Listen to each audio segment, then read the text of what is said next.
पंचमी, कौन सी तिथि? पंचमी, चाहे वो शुक्ल पक्ष की हो चाहे वो कृष्ण पक्ष की। शिव महापुराण की कथा कहती है आपको सुख अनुभव हो जाए। कार्य सिद्ध जिंदगी में कभी संपदा कम नहीं हो सकती, संपदा बढ़ती चली जाती है। संपदा घट नहीं सकती, बढ़ेगी और घटेगी। कष्ट नहीं आ सकता, रोग बीमारी तकलीफ नहीं आ सकती। आपके लिए तो लाभदायक है, समझ लो ये कथा। शास्त्र कहता है कि जिसके घर में संपदा की कमी हो, पैसा आ ही नहीं रहा हो, सब दूर उलझ गया हो, बहुत टेंशन चल रहा हो, पंचमी तिथि के दिन गन्ने का रस जानते हो? ईख का रस, गन्ने का रस तुलसी जी के क्यारे में हाथ में लेकर 7 बार अपना नाम और गोत्र बोलकर छोड़ दो। जिंदगी में 3 साल में तो करोड़पति बनकर बैठ जाओगे, कभी लक्ष्मी की कमी नहीं आ सकती। तैयारी में बैठे रहोगे कि फिर पंचमी तिथि आए। हमारे यहाँ सांपों की पूजन कौन से दिन होती है, कौन सी तिथि में करते हैं? जम के बोलो जरा। नाग पंचमी। नाग पंचमी का मतलब क्या है? सांपों की पूजन करो। नाग पंचमी का मतलब होता है शंकर जी के मंदिर में जाकर 1 लोटा जल समर्पित कर दो। उसका कारण क्या है कि हमारे परिवार में, हमारे कुटुंब में, परिवार में कोई 7 पीढ़ी के अंतर्गत भी अगर कोई जीव तड़प रहा होता है, पड़ा हुआ होता है, उसकी मुक्ति नहीं होती है, तो पंचमी का चढ़ा हुआ जल उस जीव को प्राप्त हो जाता है और वो जीव तर जाता है, उसका फिर जन्म नहीं होता। वो तर संपदा के लिए अर्थात जिसका व्यापार नहीं चलता, जिसके घर में पैसा नहीं आता, या नौकरी नहीं लग रही, या सर्विस नहीं लग रही, आप अप्लाई कर रहे हो, जगह जगह जाकर इंटरव्यू भी दे रहे हो और पैसा नहीं आता, तो उसके लिए भी प्रयास किया जाता है। पर उसके लिए यहाँ पर जो धन के लिए करते हैं, उसके लिए विष्णुपदी के लिए करते हैं। मतलब जैसे गंगा के जल में तुलसी के 11 पत्ते डाले जाते हैं और उसको किसी भी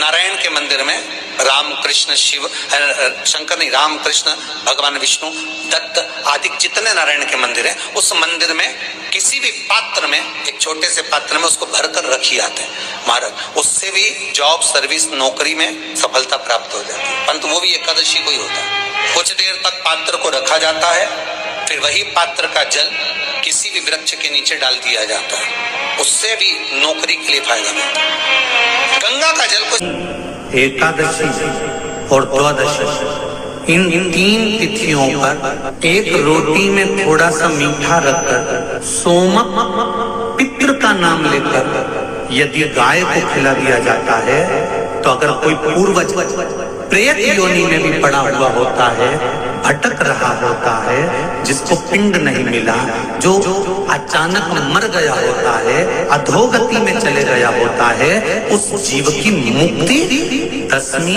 एकादशी और द्वादशी, ये 3 दिन सोमक पितृ का नाम लेकर रोटी में, पूड़ी में मीठा रखकर अगर गाय को खिला दिया जाता है, ये 3 दिन तक, तो वो पितृ कभी भटकते नहीं है, उनको मुक्ति प्राप्त हो जाती है मोक्ष में। दशमी की रात्रि के 12 बजे घी का दिया हथेली में रखकर, दरवाजे के बाहर उस दिए को हथेली में रखकर चंद्र का दर्शन रात्रि के 12 बजे दिए की लो में चंद्र का दर्शन करते हैं, उससे ज्योत प्रबल होती है हमारे।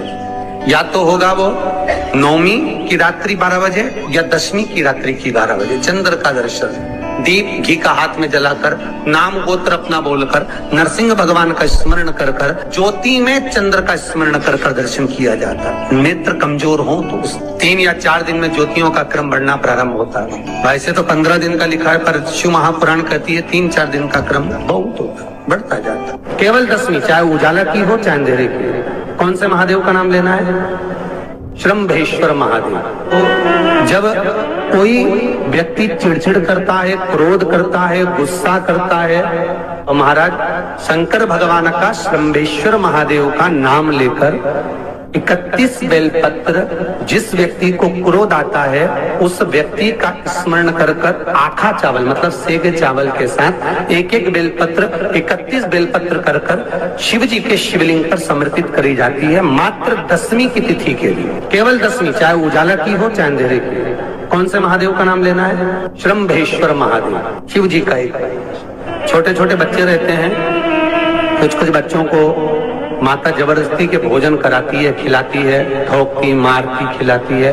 कुछ कुछ बच्चे ऐसे रहते हैं वो कुछ खा ही नहीं पाते, मुख में दो और वॉमिटिंग कर देते हैं, उल्टी कर देते हैं। ऐसे बच्चों के लिए या जिस व्यक्ति को भोजन पचता नहीं हो और उदर में एसिडिटी रहती हो और जलन टाइप की होती हो, उसके लिए भी श्रम्भेश्वर महादेव का स्मरण है। सुंदर व्याख्यान वर्णन किया है। श्रम्भेश्वर महादेव के ठीक सामने अर्थात भगवान शंकर के किसी भी शिवलिंग के सामने एक तांबे के लोटे में जल रख लीजिए और जल के अंदर 3 बेलपत्र डाल दीजिए, एक पीपल का पत्ता डाल दीजिए, शमी के 11 पत्ते कलश को छुआकर शंकर भगवान के शिवलिंग पर श्रम्भेश्वर महादेव के नाम से चढ़ा दीजिए। उस जल को उठाकर ले आइए, 1 रात्रि तक घर के अंदर रखना है। उस जल को श्रम्भेश्वर महादेव का नाम लेकर जिस व्यक्ति को एसिडिटी होती हो या उधर खराब रहता हो या भोजन नहीं पचता हो या पेट से जुड़ी हुई प्रॉब्लम हो या बच्चों को भोजन कराते हैं और वो वोमिटिंग कर देते हो, ऐसे बच्चे को या भोजन नहीं भा रहा हो ऐसे व्यक्ति को उस जल को सवेरे, दोपहर, शाम 3 बार श्रम्भेश्वर महादेव का नाम लेकर आचमन कराना प्रारंभ कर दो, पिलाना चालू कर दीजिए। 3 या 4 दिन पिलाओगे, अपने आप उदर में भी आनंद रहेगा, बच्चा भोजन करना भी प्रारंभ कर देगा। श्रम्भेश्वर जिसको साइटिका की बीमारी होती है या स्लिप डिस्क की बीमारी होती है या कमर की रीढ़ की हड्डी कहीं बांकी टेढ़ी होने लगती है या नसें चोक होने लगी हों, काम ना कर रही हों, तो उसके लिए कुंदकेश्वर महादेव पर आप कोई भी सफेद कलर के पुष्प भगवान शंकर के मंदिर में कुंदकेश्वर के नाम से 31 फूल समर्पित करना है। 31 पुष्प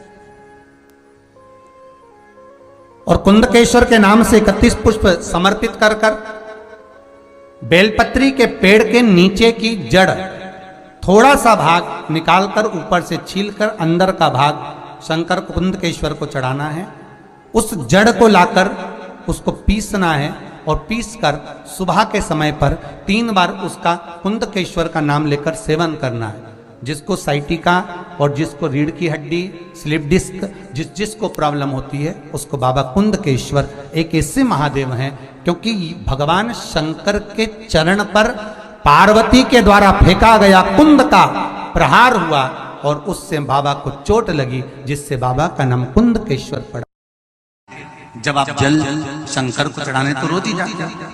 जब एकादशी का दिन रहे और शंकर जी के मंदिर में आप जल समर्पित करें तो 3 बार मुख से स्वधा स्वधा स्वधा या स्वधा स्तोत्र का पाठ जिसमें 12 श्लोक